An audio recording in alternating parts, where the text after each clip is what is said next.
Olá, muito boa noite. Thomas Orbach aqui para mais uma live. Hoje eu tenho a honra de convidar o meu amigo Victor Patrick Teixeira, neurolinguista, mentor, facilitador de treinamentos corporativos e educacionais no Brasil e na Europa, especialista em neuroaprendizagem. Eu conheci o Vitor através de uma colega com quem eu atuo na área da educação empreendedora e tive o privilégio de me defrontar com uma pessoa especial, uma pessoa diferente, uma pessoa que tem realmente uma bagagem, uma vivência, um olhar muito humano e que tem uma história de vida incrível para contar. E o tema que nós escolhemos hoje, né, vencendo as crenças limitantes, é um tema que eu posso falar com muita tranquilidade, muita serenidade, que ele afeta a todos.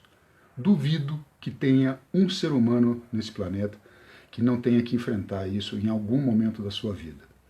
Alguns carregam isso a vida toda e acabam vivendo vidas incompletas, vidas frustradas, vidas tristes, melancólicas, porque não souberam ou não quiseram lidar com essa questão.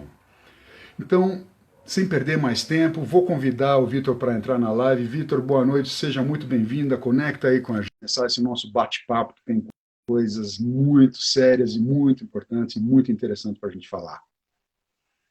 Enquanto isso, agradeço quem já está chegando. Vitor, boa noite, como é que você está, meu caro? Boa noite, tudo jóia, Tomás? Estou ótimo e você? Estou feliz demais de ter conseguido um espaço na sua agenda para a gente poder conversar sobre esse assunto tão sério, tão importante e tão em voga, ainda mais nesse momento que a gente está vivendo com todos esses novos desafios, esse novo cenário de corona, enfim. A gente tem aí muita coisa para conversar. Eu estou até pensando aqui o seguinte, que as minhas lives normalmente elas são lives curtas, de meia hora, né? Em respeito às pessoas, a gente sabe que todos têm uma vida super atribulada e eu gosto de trazer muito conteúdo em pouco tempo compacto para ser útil.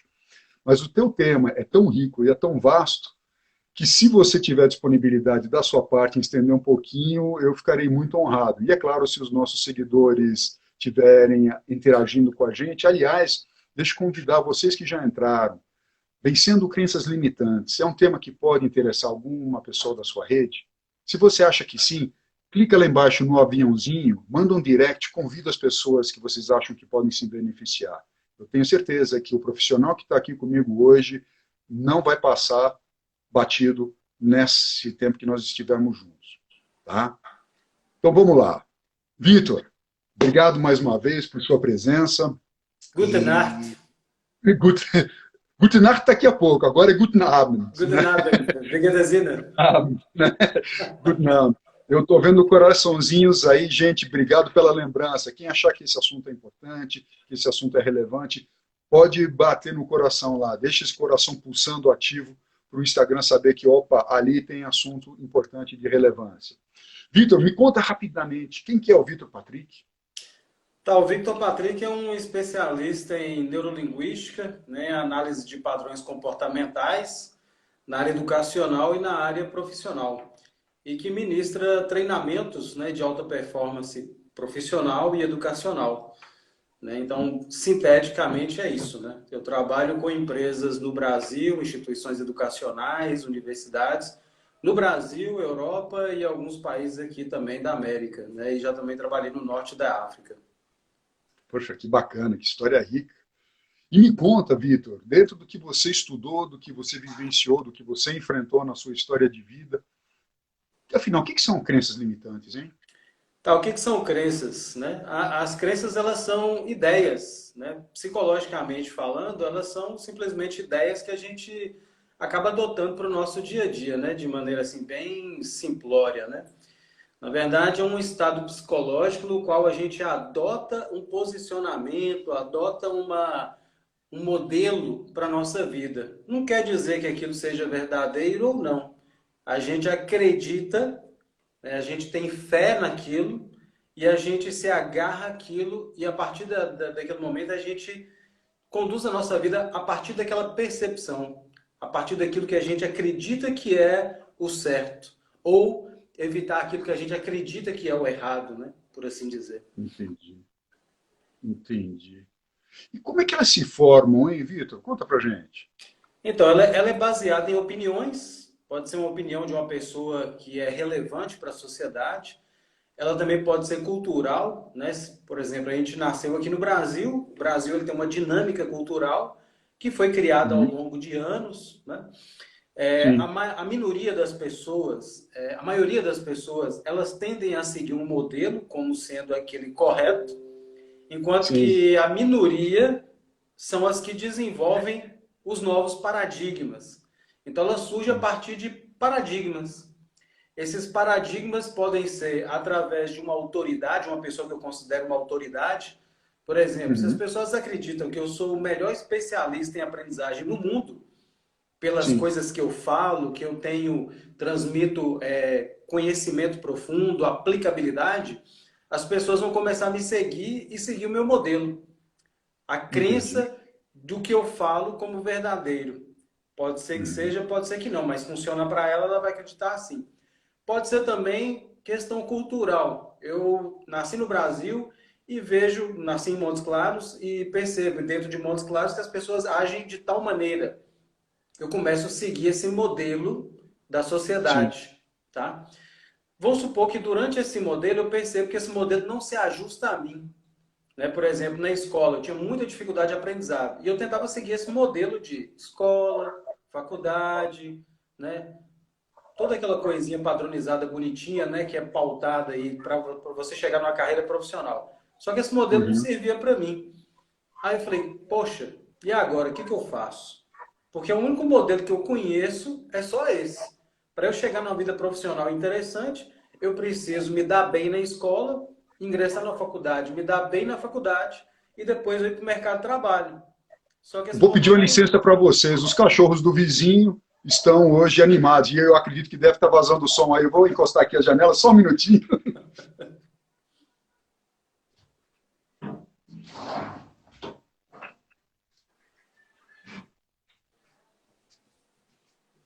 Interessante que foi só eu levantar que eles pararam de latir, mas enfim, está fechado aí, agora a gente tem mais tranquilidade. Desculpa, gente. Obrigado, Vitor. Desculpa pela interrupção aí. E, assim, antes de dar continuidade, eu queria também, assim, agradecer o Thomas, né, que é um grande amigo aí, um grande parceiro aí de projeto educacional, né, um consultor do Sim, Sebrae aí, fabuloso, um facilitador de negócios, né, que me fez o convite. Obrigado pelo convite. E também pela obrigado. presença de muitas pessoas que já me acompanham, que estão entrando aí na live. Tem a Júlia, tem a doutora Gislene, psiquiatra, tem várias outras pessoas que foram entrando aí, uma gratidão imensa.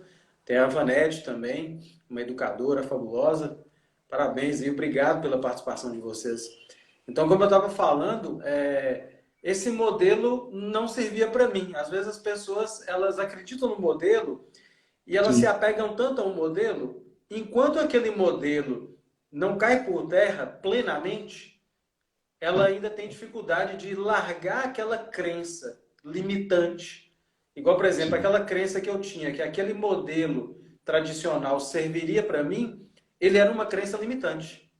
Ele me limitou Uhum. de perceber outras oportunidades num cenário macro e viver no mundo micro. Então, às vezes, Entendi. por exemplo, a mentalidade local, por exemplo, a mentalidade do pessoal de Montes Claros, é muito peculiar em relação a outras mentalidades, né? Diferente de quem mora em Belo Uhum. Horizonte, numa capital, numa São Paulo, em outras cidades litorâneas, não, interioranas, né? Então, Sim, cada lugar tem uma mentalidade diferente de acordo com o que as pessoas vivenciaram ali. E as oportunidades, elas são muito pequenas em cidades menores. Quanto menor a cidade, as profissões são muito bem delineadas, né? E a gente fica sim, acreditando que só existem aqueles modelos. Mas quando a verdade. cidade cresce muito e as pessoas, assim, aquele sistema tradicional, escola, faculdade, ele já não se encaixa para a maioria das pessoas, a gente começa Sim. a, de repente, assim, olhar para o lado. Peraí, será que tem alguma outra coisa que eu posso me agarrar? Existe uma outra oportunidade, um outro caminho? Aí a gente começa a ver outras crenças e modelos que de repente pode servir para a gente. E aí a gente Uhum. começa a mudar essas crenças, né? Agora, se eu entendi bem, assim, essa fala tua, ela faz muito referência já de nós enquanto adultos, adolescentes. Mas e o que veio antes? A Isso, gente boa quando pergunta. criança. A gente quando Ótimo. criança. Porque aí é que o bicho pega, não é? Aí você pautou numa coisa interessante, que aí tem vários tipos de, assim, igual você perguntou, como são formadas as crenças? Tem várias Sim, formas. Uma das crenças é essa, na qual eu sigo uma autoridade ou um modelo cultural. Tem uma outra crença certo. que ela é baseada em trauma ou na vivência familiar. A gente já nasce Uhum. numa família e a gente adota inconscientemente, a gente adota crenças da nossa família, daquele micromundo, daquele Sim, microcosmo. E isso tange a nossa jornada de vida durante um bom tempo. Por isso que é necessário, muitas sim. vezes, a gente ir num psicólogo, num psiquiatra, para poder fazer a gente perceber uma angulação mais abrangente, que às vezes a gente está tendo uma visão, uma crença muito limitada, em perspectiva que a gente poderia ampliar muito mais, né? Então tem o trauma, tem uma outra que é propaganda. A propaganda ela conduziu Hum, muito a humanidade e tem conduzido até hoje, de fazer sim. a gente acreditar em coisas como se fossem reais e no fundo, a hora que a gente vai especular, de esmiuçar isso, a gente vê que não é bem assim. Por exemplo, a sociedade, pela propaganda, teve, por exemplo, as grandes indústrias, as grandes empresas, desde a década de 50, eles Sim. começaram a contratar psicólogos para poder Aham. investir em pesquisas para poder aumentar o consumo, Sim. porque eles produziam, né, artefatos de alta durabilidade e as pessoas já não estavam mais consumindo tanto, porque durava muito. E aí eles precisavam entender, peraí, como que eu impulsiono mais venda no mercado? Como que eu faço as pessoas entenderem que elas precisam desse produto? Ou Uhum. comprar mais de um determinado serviço ou produto, né? E aí teve pesquisas no campo da psicologia, feito na década de 60 aproximadamente, que eles, olha para você ver que interessante. Uma dessas pesquisas que eles fizeram nos Estados Unidos, que é o que mais investe em pesquisa, o que eles Sim. perceberam? Pessoas, por exemplo, jovens, homens e mulheres, que moram com os pais, adolescentes e jovens moram com os pais, moram em família, e a família é equilibrada, elas não têm necessidade de consumo. Elas estão bem psicologicamente e emocionalmente. Uhum. Pessoas jovens, adolescentes, que vivem longe dos pais, ou seja, são os pais, por exemplo, saiu para estudar em outra cidade, saiu para trabalhar em outra cidade, então ele vive afastado da família. E a família é equilibrada, ele consome. Se ele mora na família, a família é equilibrada, ele não consome. Se ele mora fora, ele começa a consumir. Se ele Sim. mora fora, ele ou ela mora fora, e a família é desequilibrada, ela consome muito mais. Isso foi o Imagino. resultado dessa pesquisa. O que eles pensaram? Pera aí. Então quer dizer que família estruturada gera baixo consumo ou nenhum consumo? Exato. Então o que a gente pode fazer para aumentar o consumo? Vamos bagunçar Desestruturar a famílias? família. Hã? Desestruturar a família? Desestruturar a família. Infelizmente, foi isso o resultado de uma pesquisa da década de 50 para 60. E aí, o que eles Ó. fizeram? Desenhos animados. Se a gente for implantar essa mentalidade nos jovens, nos adultos, que família é careta, que família não presta, que só atrapalha, as pessoas não aceitariam essa ideia, esse Uhum. modelo, essa Sim. crença. E aí o que eles fizeram? Qual a melhor forma da gente introjectar isso na sociedade? Tem que começar lá na base, porque a criança é mais suscetível a implementar novas crenças. Ela não tem senso crítico ainda. Então eles Sim. começaram pelos desenhos animados. Então os desenhos animados da década de 70, por exemplo, 60 e 70, geralmente não tem família. É só o Mickey, é só a Minnie, é só o Pato Donald, tem os três patinhos lá, né? Os sobrinhos do Pato Donald, mas quando chega o Pato Sim. Donald e a Margarida só atrapalha, mostrando que família Uhum. desestrutura tudo. Então Uhum. criou um senso de que a família ela não é boa para a gente, né? Super-herói geralmente é um só, ou é Superman, Uhum. Batman e Robin. O Robin só atrapalha o Batman, né? Só o Lanterna Verde. Então foi criado Interessante. esse sistema para que as pessoas entendessem que família, união não presta. A gente tem que ser cada um por si e Deus por todos. Você vê que já Uhum. na sociedade japonesa era diferente. Por exemplo, eu lembro na minha época de infância, tinha, por exemplo, os Power Rangers. Os changements, eram sim, cinco. Cinco sim, elementos da natureza: sim, terra, fogo, ar, água e vazio. Olha para você ver, conexão com a natureza e união. sim. Eram sempre cinco. Uhum, Cinco dedos das mãos, cada um é diferente e tem funções que elas servem para agarrar um copo, agarrar alguma coisa. Então cada um tem uma função diferente, mas elas juntas elas agarram um copo com firmeza. Então olha só que bonita essa interessante que metáfora. foi induzido pela propaganda. Igual teve um outro dia, eu estava assistindo uma palestra de uma filósofa, ela falou o seguinte: em Brasília, ela viu uma propaganda de uma empresa de concessionária de carro escrita assim: nós sabemos como preencher o seu vazio interior. Olha só, Afirmação forte, nós, hein? agência de carros, sabemos como Uhum, preencher seu vazio interior. Ou seja, colocando na cabeça das pessoas que esse vazio que elas sentem, essa falta de autoconhecimento, é preenchido com sim. coisas. Aí, quando a gente vai É. estudar aprofundadamente a psicologia sobre as coisas e a própria vida, as coisas elas dão prazer fugaz, não Uhum. felicidade. Felicidade é um estado emocional, é de dentro para fora. Então, criou aí uma mentalidade na cultura de que a gente é feliz com coisas. Aí a pessoa compra uma coisa, aí ela vive aquele tempo, aquela crença de que aquela coisa vai trazer felicidade, passa uma semana, um mês, ela tá triste, tá depressiva. Aí o carro que ela adorava, ela agora começa a olhar outro carro. O carro mudou o farol, aí ela agora quer comprar o outro carro, porque o farol é achatado. E virou esse consumismo na Interessante. sociedade, por causa de uma crença instaurada pelo marketing. Interessante, né? Assim, se a gente for olhar com isenção sobre a inteligência que tem por trás, é realmente impactante, né? O poder que a inteligência e a consciência das coisas têm, né? Para a gente conseguir alcançar os nossos objetivos. Por outro lado, dependendo de como a gente conduz essa inteligência, os resultados podem ser surpreendentes, tanto para o bem como para o mal, É, né? e podem ser desastrosos, Eu, né? é, eu queria só fazer um comentário em relação aos desenhos que você trouxe. Realmente, tem muitos desenhos, né, de pessoas isoladas, né, que são indivíduos que são os protagonistas. Mas eu vou falar para você, eu me lembro também até com uma certa saudade, de desenhos animados como os Flintstones e os Jetsons, por exemplo, onde a família era o núcleo do negócio, Uhum. né? Alguns seriados também da década de 60, 70 que a gente assistia, como, por exemplo, a Feiticeira, né? Ginny é um Gênio. Mas aí tinha no contraponto lá o MacGyver, tinha o Cyborg e coisa e tal.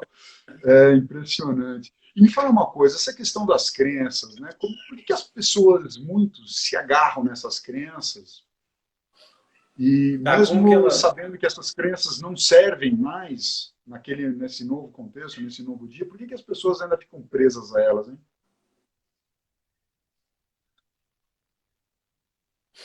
Tá, por que as pessoas se agarram às crenças? Três mecanismos psicológicos inconscientes. Nós, seres Hum, humanos, a gente tem necessidades intrínsecas. Três, três necessidades básicas. Uma delas é a gente precisa de autoridades, entre aspas. A gente acha, é uma outra crença, que a gente precisa de uma autoridade, de alguém que nos mostre o caminho. Então a gente aham, sempre está olhando ali quem é a autoridade que vai me dar uma condução. Eu tenho dificuldade de me entender, então eu vou seguir um modelo fora que eu possa me inspirar nele. Uma pessoa que se desponta como autoridade, por exemplo, se eu quero ser um bom psicólogo, eu vou observar um grande psicólogo. Se eu sou uhum, um estudante e quero entrar numa faculdade de medicina, eu vou observar alguém ali que está naquele ramo, ou o que, que o pessoal, os estudantes estão fazendo para entrar na medicina, fazendo cursinho, por sim, exemplo, né? uhum, Então a gente tende a seguir autoridade. Outra coisa também que a gente tende a seguir é leis. Inconscientemente a gente segue leis. Vou contar um caso uhum, bem brevemente para ficar mais fácil de entender essa dinâmica.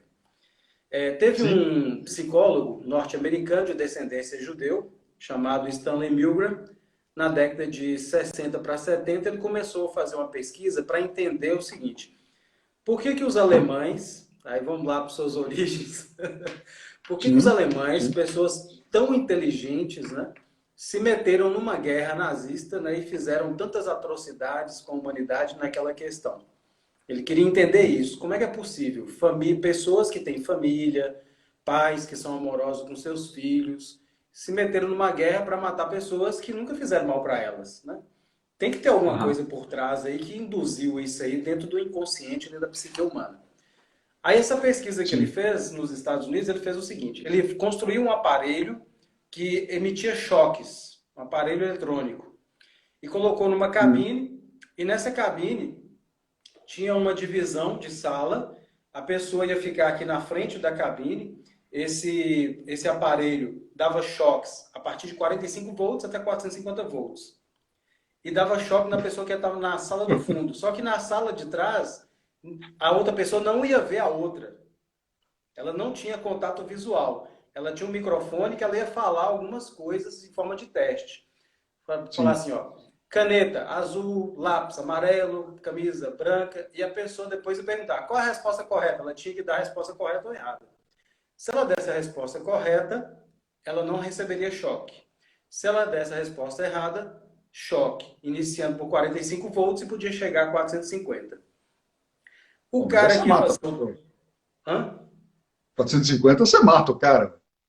E aí, o detalhe foi até bom você ter falado isso. O Milgram, ele perguntou na época para os psicólogos norte-americanos, ele falou assim, ó, vou Sim. aplicar esse teste. O que vocês me dizem? As pessoas que vão aplicar o teste na outra pessoa, elas vão chegar a aplicar quantos volts? De 45 até 450. Quantos volts você acha que elas vão chegar ao máximo? O que você acha, Thomas? Vocês aí que estão participando, o que vocês acham? Ô, gente, manda nos comentários aí. Cara, eu sinceramente eu acho que vai depender muito da característica da pessoa e do momento dela, né? Eu sou por natureza um humanista, assim, eu gosto de pessoas, nossa, eu quando muito 9 volts, sabe aquela bateria quadrada que você põe na língua que dá choquinho? Isso ainda é divertido. Passou daí, cara, aí já é desconfortável o negócio. Gabriela, seja bem-vinda. 9 volts é o Bom, meu limite. olha só, enquanto o pessoal vai postando aí, lembrando o seguinte, o Milgram, quando ele foi fazer essa pesquisa, ele colocou um viés para que as pessoas não entendessem o que ele estava testando de fato. Tá?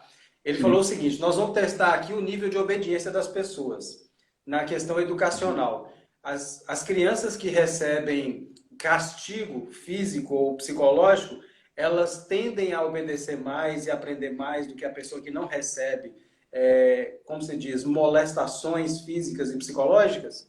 Então, ele camuflou o teste dessa maneira. Aí a pessoa que chegava no laboratório para fazer a pesquisa, chegavam várias pessoas, recebiam dinheiro, falavam, só por vocês estarem aqui, eu já vou dar para vocês aqui tantos dólares, porque só de ter aceitado, tá? Para vocês participarem. E isso ele gerou um gatilho nas pessoas, chama gatilho de reciprocidade, que é utilizado hoje no marketing. Eu te dou alguma coisa, você se sente agora, inconscientemente, na necessidade de retribuir. Nós, seres humanos, Entendi, somos seres. Então já começa por aí o teste. Aí depois falava, ó, eu preciso que um seja professor e o outro vai ser o aluno, para a gente aplicar o teste. O cara que estava como cientista, ele vestia um guarda-pó de médico, porque ele na época percebeu que as pessoas, elas tinham e têm até hoje o médico como autoridade. Uma pessoa que sim, o que ele falar, todo mundo assina embaixo. sim, Independente da verdade. formação, se o médico é bom ou se não é. Então ele colocou um guarda-pó que lembra o guarda-pó do médico. Nisso gerou autoridade em cima delas. Aí ele chegava com a mão e falava assim: deixa eu ver escolher quem é que vai ser o professor, quem vai ser. Gente, vai colocando aí, de 45 a 450 volts. Quantos volts você chegaria? Aí ele pegou e colocou assim: as pessoas escolhiam, aí saía um aluno, outro professor. Aí o que era o professor ia aplicar o choque no aluno. Sim, Aí, quando ele ia para a máquina lá para poder aplicar, ele ia fazendo as perguntas e o outro ia respondendo. Quando ele errava, recebia o choque. Quando acertava, não recebia choque. Como o entendi. pessoal aí não está respondendo, está demorando, então vamos lá, né? Os psicólogos da época disseram que ele não passaria, as pessoas não passariam de choque de 150 volts. Mas vamos lá, a O pesquisa que no já é final forte, né? já é extremamente forte, né? 150 volts. Já é forte com força, Enquanto né? isso, vocês podem falar aí quanto vocês acham que chegaria, tá? Bom, aí foi aplicando o teste e o pessoal foi aplicando o choque no outro. Só que no início, a pessoa que ia respondendo ia acertando mais do que errando. Quando ela ia Uhum. acertando mais do que errando, a pessoa entra em outro processo psicológico chamado automatismo. Tudo aquilo que você faz repetidamente, as propagandas fazem isso, todo Sim, dia a mesma propaganda, todo dia a mesma propaganda, vai entrando no inconsciente e vira um programa mental, uma crença verdade. fixa. Então aí o pessoal foi fazendo o teste, aplicando o choque, aí depois quando a pessoa ia errando mais, a pessoa continuava. Enfim, ali, 64% das pessoas testadas chegaram a 450 volts. Uau. 450 volts. E a pessoa na sala que estava, né, com o aluno, Sim, ele ficava assim, ai, tá doendo. Nossa, eu tive um problema de coração, imagino. meu coração tá com muita pressão, não tô aguentando. Nossa, isso dói Sim. demais. E a pessoa ia... Só que, na verdade, o que se fazia de aluno era um ator. Ele não estava recebendo choque, mas ele fingia que estava Uhum. recebendo choque. Quem quiser ver essa Olha só. pesquisa aí, tá no YouTube. Tem um filme documentário chamado Experimento Milgram. Então fica aí a dica para vocês assistirem.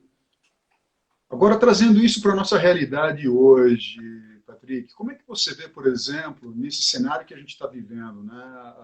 As famílias, muitas delas estão separadas por força da quarentena, outras estão unidas por força da quarentena também, e a questão da economia, que está toda num momento completamente anormal, atípico, empresas paradas, pessoas com dificuldade de geração de renda, as contas continuam chegando, mesmo que algumas tenham sido deferidas por um período ou outro.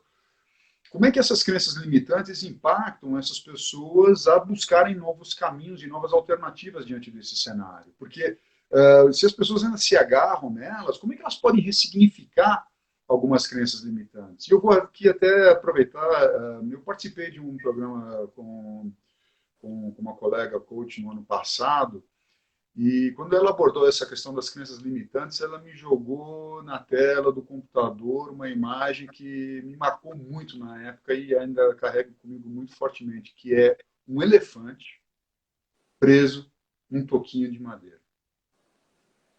Então você para pensar, cara, o elefante é um animal colossal, assim, uma fonte de energia ímpar e que está lá com essa energia toda, esse potencial todo travado num negócio que ele, sem uma pestanejar, arrancaria facinho, facinho.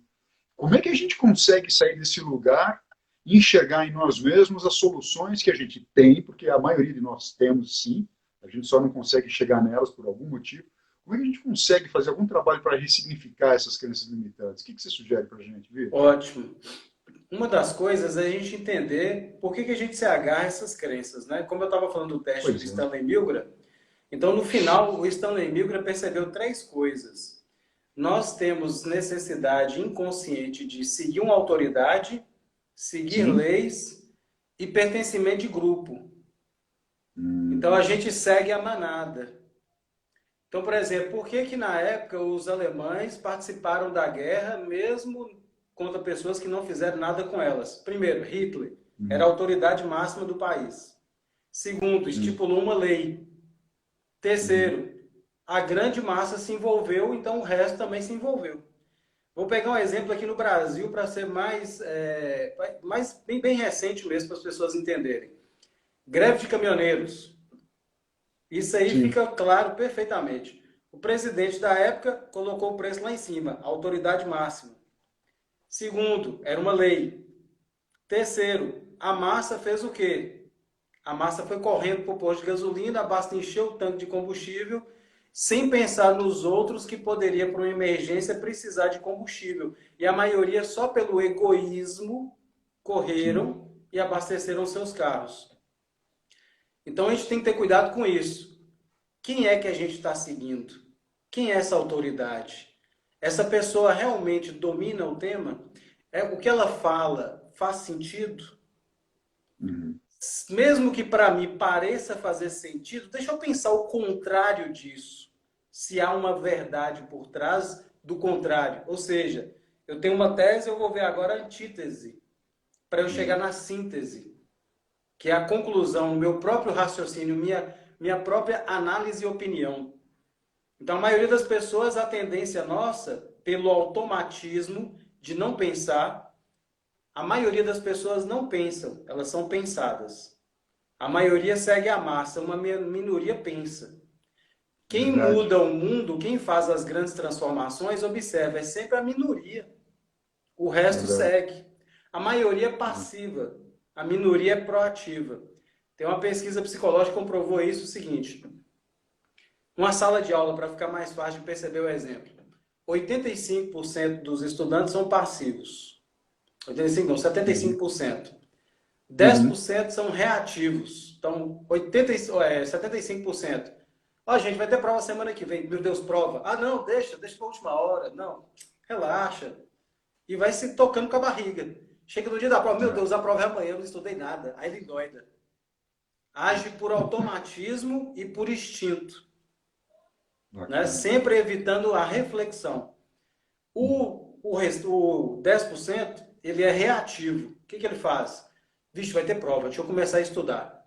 E a Sim. minoria, 5%, professor, se você quiser dar a prova hoje, eu estou preparado. Para mim está de boa. Estou atualizado. E assim é a Verdade. vida na sociedade. Uma minoria pensa, a maioria segue a boiada. Então, o que a gente tem que fazer para poder não entrar nesses automatismos e nessas crenças limitantes? Primeiro, eu estou acreditando em uma coisa que alguém falou, uma postagem que me passaram, de que a crise é ruim, de que a pandemia vai acontecer isso, que a economia vai cair.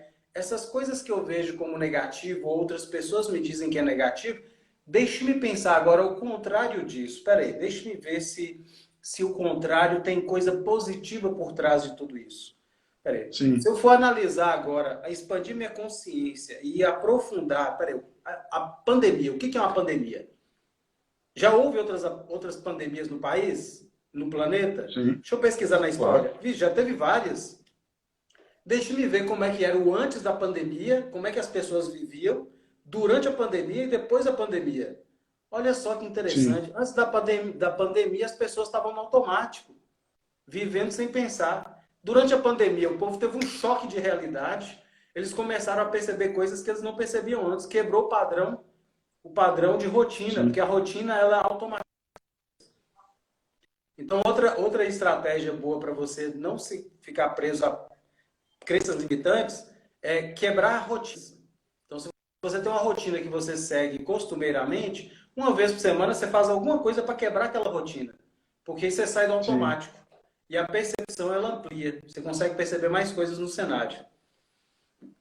Então é uma estratégia que ajuda muito. Então, pensar fora da caixa, ao contrário, questionar, confrontar a tese com a antítese, o contrário, e chegar a uma síntese. É uma forma da gente quebrar isso. E a gente ter essas análises, né, de histórico de vida, quem é que está falando o quê, qual o embasamento dele. Tá? Por exemplo, Uhum. nesse momento que a gente vive agora, com o conhecimento histórico que eu tenho, eu só vejo coisa positiva. Nesse momento agora, um momento de Uhum. autorreflexão, convivência com a Sim. família, quebrar Sim. aquele padrão que a sociedade estava vivendo de automatismo, de consumismo, que o planeta já não aguenta mais. Então a Não gente tem aguenta que mais. analisar esse tempo que a gente ficou parado. O clima melhorou, a Sim. oxigenação do planeta melhorou. Veneza, os canais de Veneza, as águas estão muito mais limpas.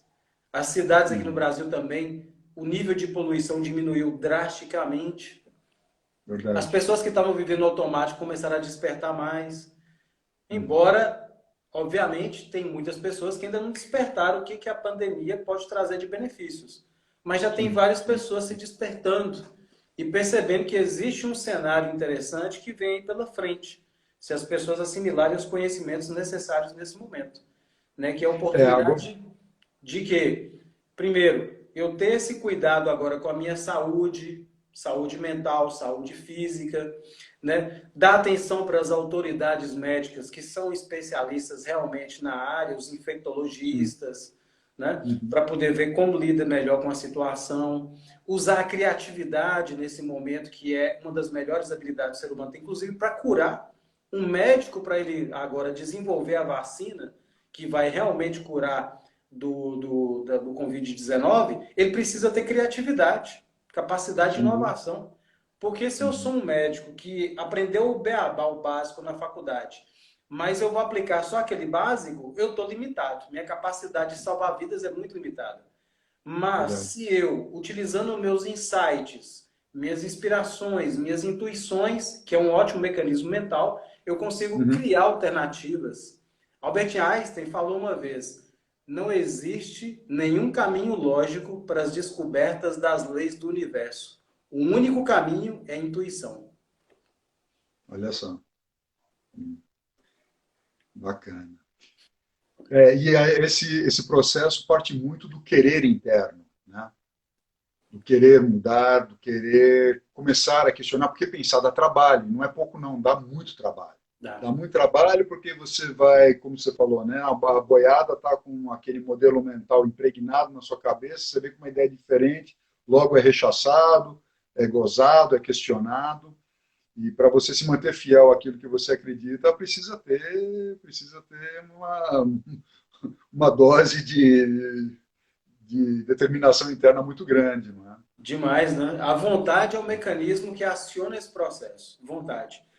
O Deixa eu grande mal perguntar das aqui para os pessoas é nossos. a falta de vontade. Pois é. Deixa eu perguntar aqui para quem tá conosco aqui na live. Que perguntas que vocês têm aqui para o Vitor, ou se quiserem perguntar para mim também, estou à disposição, com relação a crenças limitantes? Qual é a crença limitante que mais te afeta durante a sua vida, se você se sente à vontade em compartilhar isso aqui? Inés Camacho, sea bienvenida. Mira, una persona de Perú que está ahí con nosotros. Muchas gracias por Bueno, estar con nosotros. bem-vinda. Pois é. Eu estou achando que o pessoal está Osmar. sem crença limitante, Vitor. Eu estou pensando aqui, poxa, será que nós escolhemos o tema certo, hein? Pô, se o pessoal não tiver com crença limitante, maravilha, né? Mas, pois Se é, então eu tiver, acho que, olha, já deu a nossa meia hora mesmo, acho que a gente pode sair, vamos jantar, assistir o noticiário e tal, né? alguém mandou uma mensagem aí. Opa, opa, Marcos, obrigado pela presença. Ganhar dinheiro é sujo, pecado, e quem ganha faz algo de errado. Olha só, é interessante, né? Essa questão do dinheiro, como isso nos afeta, como isso nos prende, como isso nos limita. Obrigado, Marcos, por abrir esse assunto conosco, porque realmente é muito complicado, né? É muito complicado esse assunto. Deixa eu ver uma outra aqui. O Willer trouxe aqui como descobrir a crença limitante predominante.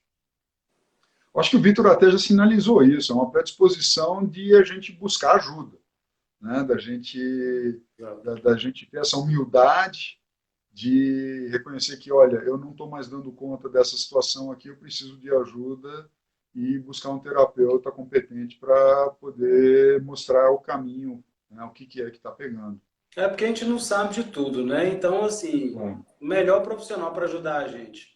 Psicólogo, psiquiatra, um bom mentor, um bom coach, né? Porque hoje em dia tem coach de tudo quanto é tipo, assim como tem profissional de todo tipo. Mas tem profissionais muito competentes, né? Dessas áreas da psicologia, da tem, psiquiatria, do coach, da tem. mentoria, né? Então você pode ver aí um coach, um mentor, um psicólogo, um outro profissional que possa te ajudar nesse quesito e você fazer esse processo de um mergulho de autoconhecimento, né? Porque o Com caminho para a certeza. gente se conhecer é o autoconhecimento. Sócrates falou isso muito tempo atrás, né? Conheça-te a ti mesmo, né? Os discípulos dele perguntaram qual o caminho para a plenitude, para a pessoa se sentir plena, realizada, feliz, qualidade de vida. Autoconhecimento. Sim. E às vezes a gente precisa aí de um profissional, terapeuta aí, que vai ajudar a gente nesse processo, né?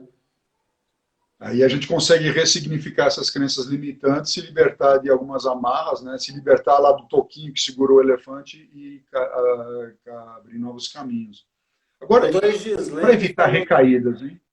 doutora Gislene falou uma coisa interessante, Confúcio, né? Aí eu lembrei de uma frase de Confúcio, que pode até ajudar, né? Confúcio dizia o seguinte: se vires um homem bom, tente imitá-lo. Se vires um homem ruim, olhe para dentro e se examine.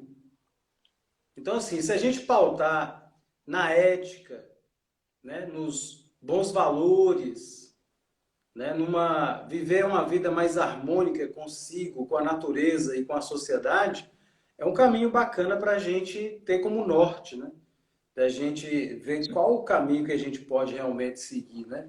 Quais crenças podem nos limitar, quais podem nos jogar para frente, né? Nos projetar para diante, né? Tem até uma coisa interessante, um livro da doutora Sarah Mednick, que ela fez um estudo sobre mentalidade, né?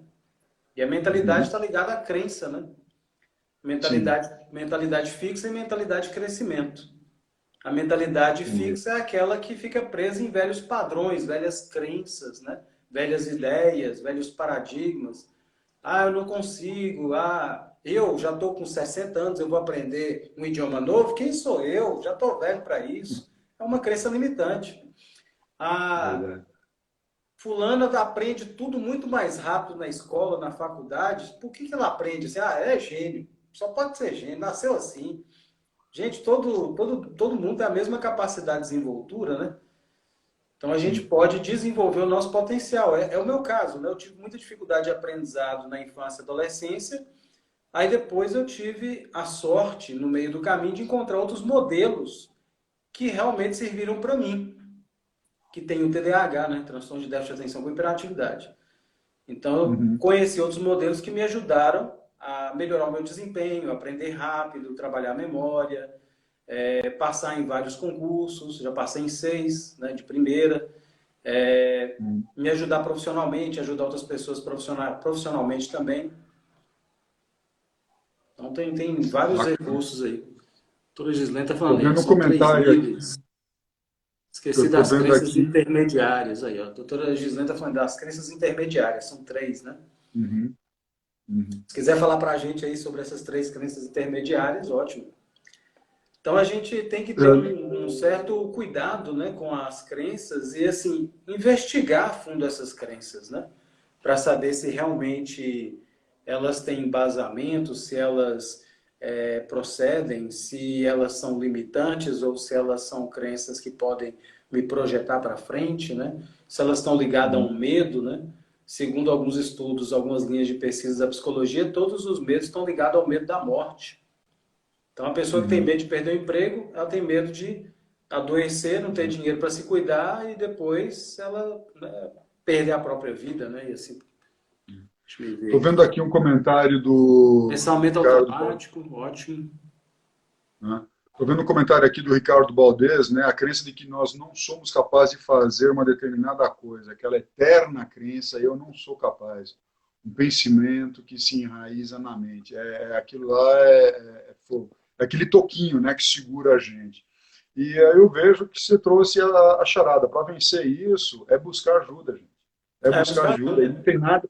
Né, eu compreendo até que na década de 50, 60, 70, esse negócio de procurar psicólogo era ainda muito avant-garde na época, né? Você fala, pô, você está procurando psicólogo, porque você está doido, está pirado e tal. Isso era tratado com muito preconceito, mas, gente, isso hoje é uma questão de saúde pública. Com Né? É uma certeza. questão de saúde pública, da gente cuidar de nós mesmos, e nós merecemos esse cuidado, não só físico, mas emocional também, porque o nosso emocional ele acaba afetando o nosso físico e acaba afetando todo o resto das nossas vidas, em todas as dimensões, na dimensão social, na dimensão profissional, na dimensão financeira. Então, é um assunto muito sério esse, da gente poder ter essa humildade de buscar ajuda e de, principalmente, chegar a se fazer a pergunta: poxa, essa crença ainda me serve hoje? É Essa igual, por crença exemplo, que, essa crença que eu herdei da minha mãe, ou do meu pai, ou do meu tio, ou do meu professor, ou do pastor da igreja, ou de seja lá quem for, do técnico do time de futebol, ou do amigo em quem eu confio, etc. Mas isso ainda me serve hoje. Se começar a trabalhar esse pensamento crítico que é o que precisamos trabalhar de uma maneira muito assertiva. Né? E eu acho eu que o que o mesmo Vic eu veio herdei aqui. várias crenças, né, dos meus pais, é que a gente Sim. herda, né, quando a gente está ali no meio social ali da família, né? E, claro. por exemplo, eu tinha várias crenças limitantes, né? Uma delas é que eu era incapaz de entrar na universidade e fazer um curso superior, Você não né? era capaz. Que eu não era capaz, né? Sim, Tinha outras crenças piores também. Eu tinha muita crença forte, né? Eu pensava quando era criança, eu quero ser um cientista, eu quero ser tal. Sonhava demais, né? E minha mãe muitas vezes ela chegava para mim e falava assim: você não gosta de estudar? Cientista tem que estudar muito. Só que na época, tadinha, eu nem entendia que, né, eu tinha alguns probleminhas mentais, que era o TDAH, né, que me impedia de conseguir, por aquela metodologia da escola convencional, assimilar os conteúdos da escola e entender até o porquê daquilo tudo, né? Porque eu não entendia. hum, Sempre o pessoal entendi. falava, não, você tem que estudar para você ser alguém na vida. É muito vago. Então quer dizer que eu não sou ninguém? É, Então, é. assim, acabei crescendo com crenças limitadas, advindas aí da minha mãe. Depois, com o tempo, quando eu fui morar fora do país, eu fui percebendo novas perspectivas. Saí do meu mundinho, Montes Claros, fui primeiro Sim, para o Peru, comecei a perceber outras formas de ver o mundo, outras crenças, e aí eu comecei a sim. me abrir para essas possibilidades. Na época, eu até comprei um livro de autoajuda, né? Muita gente fala que não ajuda muito, mas para mim ajudou bastante.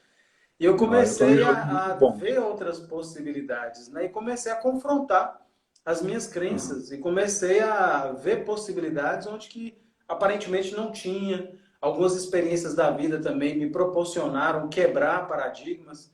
Por exemplo, eu estava morando no Peru e fui trabalhar. Cheguei lá, meu dinheiro acabou. O dono de uma escola de idiomas, eu estava procurando trabalho, conheci um dono de uma escola de idiomas e ele me convidou para dar aula. E aí eu falei com ele, ó, sim. eu quero trabalhar, estou precisando trabalhar, mas eu não sei português. Né? Aí ele falou, poxa, mas você fala bem, ué, você é brasileiro. Eu falei, não, gramática eu não sei nada, estou sendo sincero.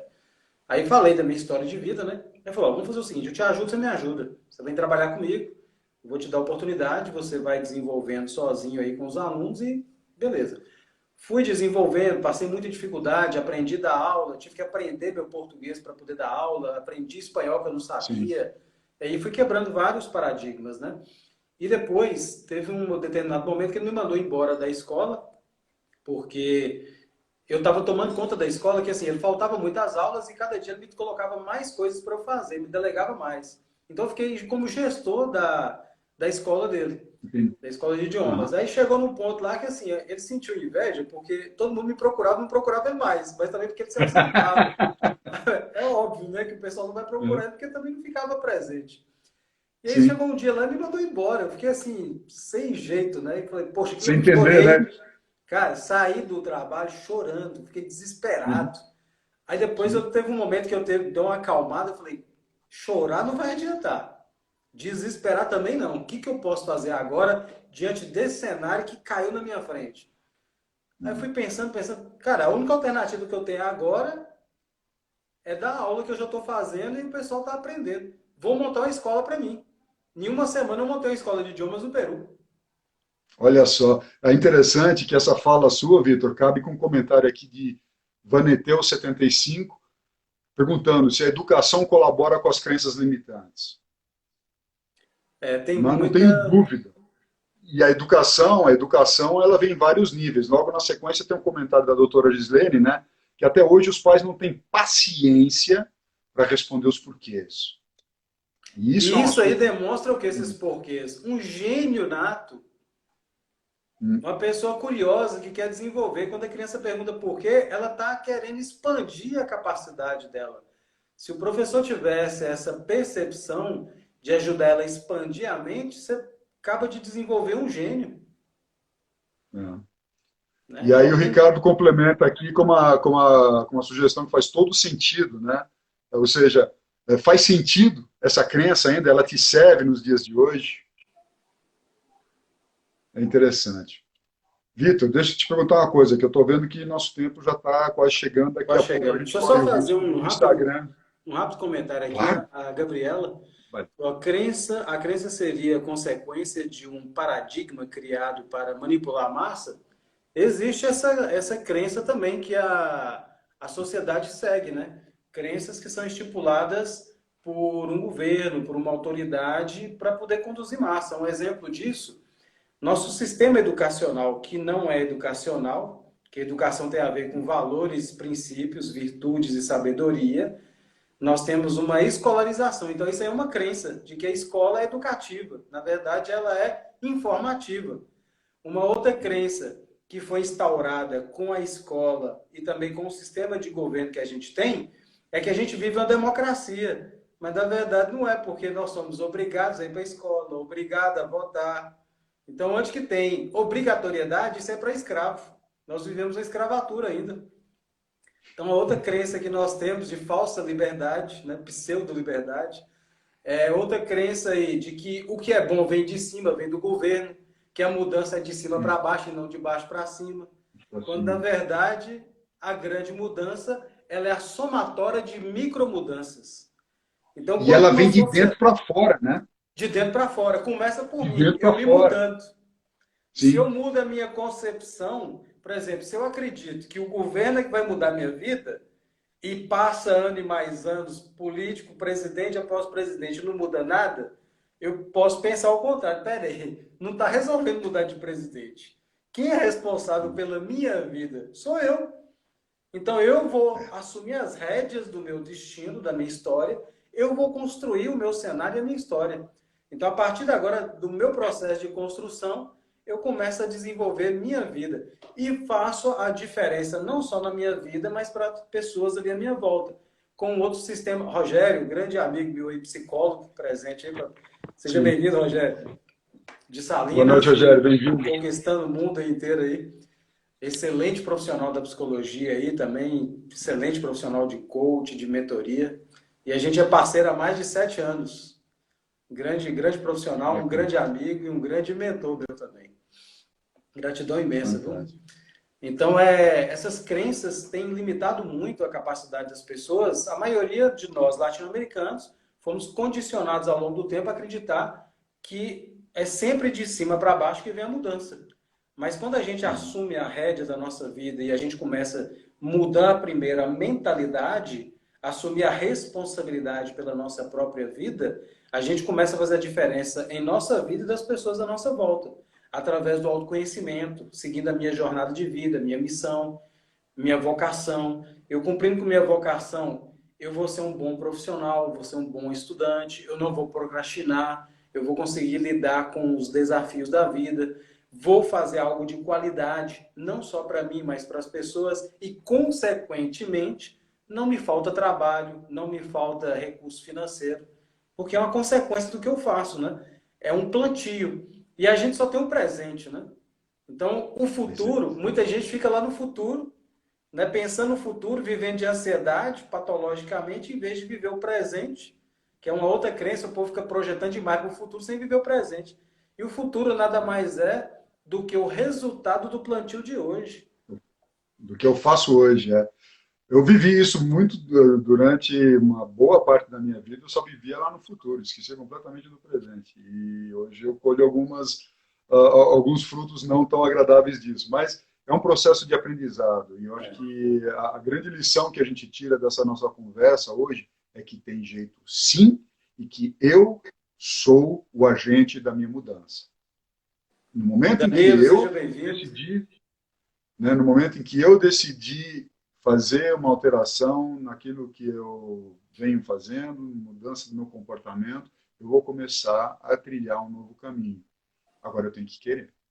Tem que querer. E a vontade, né, como a gente falou antes, ele é o gatilho propulsor da mudança. Né? Se não tiver vontade, de fato, porque assim, quem quer mudar? Todo mundo quer mudar. Mas falta ainda a vontade de mudar. Né? Porque só querer não basta. Você tem que ter o ímpeto mesmo. Por exemplo, quando digamos que agora eu quero comer um chocolate. Eu estou também com a vontade de comer esse chocolate. Se eu sou viciado em chocolate, ninguém vai me segurar. Né? Então eu vou, se for preciso, eu vou sair daqui com corona, sem máscara ou com máscara, vou lá de outra cidade e compro chocolate. Agora, se a pessoa não tem a vontade como mola propulsora, ela estagna, ela para. Então, a vontade, além do querer, tem que ter a vontade como mola propulsora da capacidade de transformação.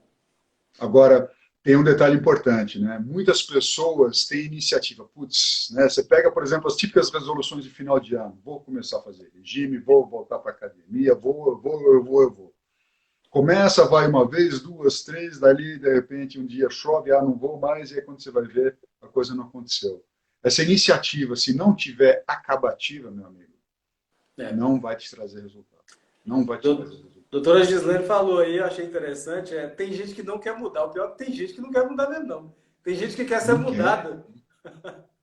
Tem gente, por exemplo, tem gente que não quer fazer dieta. Tem gente que quer ser Sim. dietado.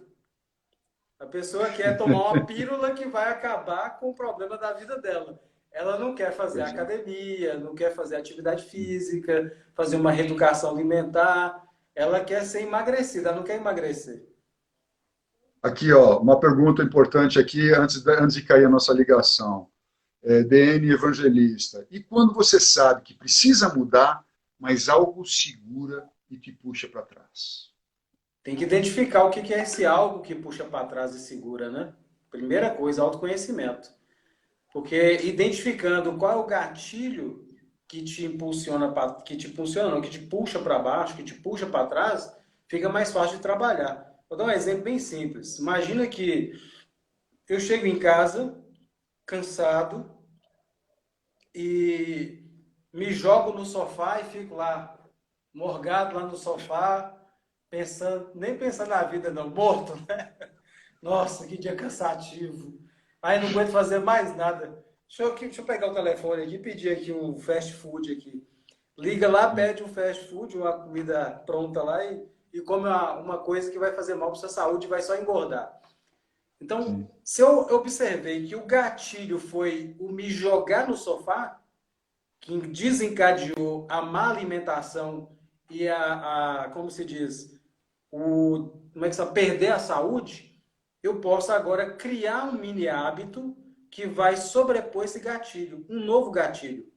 Por exemplo, eu sabia que em casa, em vez de eu me jogar no sofá, eu vou direto para a cozinha, ou então eu vou tomar um banho frio para poder Sim. despertar, dar uma energizada, e aí depois eu vou para a Uhum. cozinha preparar algo saudável. Então, eu crio um novo hábito com gatilho antes do sofá. Então, eu Mas primeiro é eu aquela história, né?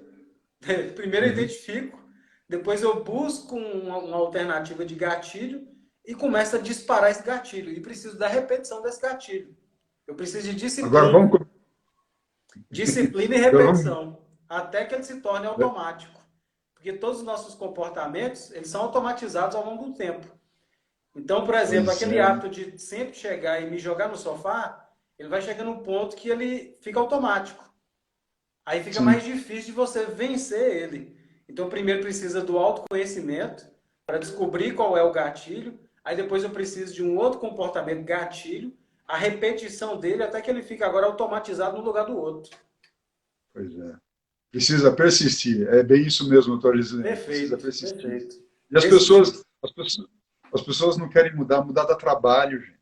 Mudar dá trabalho. Nossa, dá trabalho. Ah, que preguiça. Não, deixa, tá ruim, mas tá bom. Conhece o síndrome do tá ruim, mas tá bom? E aí a É, gente vai levando, e a gente não honra a nossa potencialidade, a nossa divindade, cada um de nós. E não interessa se você nasceu numa família de classe bem-sucedida, com todos os benefícios, né, que a prosperidade te traz, ou se você nasceu num distrito rural, no interior do norte de Minas, né, numa casinha de taipa lá. Gente, o potencial humano é fantástico. E aí, o que a gente faz com isso? A gente não honra aquilo para que a gente veio nesse tem planeta. que, tem que aproveitar. O doutora Gislane falou, interessante, hábito leva tempo, e é verdade. É, é. Então, E mudança de hábito, persistência. dependendo do hábito, tem hábitos que de uma semana a 90 dias você muda. Tem hábitos que você vai levar a vida inteira para mudar. De Uhum. repetir até que mude ele completamente, né? Então tem que ter É, muita persistência, né? é isso aí. Gente, não é fácil não, mas dá para fazer. Eu vou propor para você, Vitor, para a gente agradecer a quem esteve conosco Perfeito. até agora, Facebook está falando aqui, 5 minutos restantes. Gente, muito obrigado.